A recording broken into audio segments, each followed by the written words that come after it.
একটা বিষয়ের ক্ষেত্রে বেশিরভাগ ভিকটিম কখনো অভিযোগ করতে চায় না, কারণ তারা যে লজ্জা পায় ব্যাপারটা এমন না, ভয়ও না, বলেন না, কারণ তারা মনে করে যে দোষটা তার।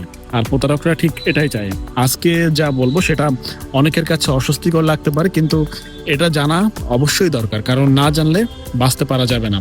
প্রতারকরা সাধারণত শুরু করে একটা নিরীহ ফ্রেন্ড রিকোয়েস্ট দিয়ে।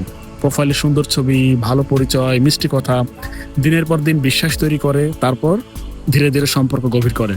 একসময় ব্যক্তিগত ছবি বা ভিডিও চায়, ভালোবাসার দোহাই দিয়ে বিশ্বাসের কথা বলে। আসলে সেই মুহূর্তটাই হচ্ছে ফাঁদ। ছবি বা ভিডিও পাওয়ার পরেই মুখোশ খুলে যায়। শুরু হয় ব্ল্যাকমেইল। টাকা না দিলে পরিবারকে পাঠাবো, স্বামীকে দেখাবো, সোশ্যাল মিডিয়াতে ছেড়ে দিব, এই ধরনের বিভিন্ন ধরনের কথা। আর ভিকটিম ভয়ে টাকা দেন।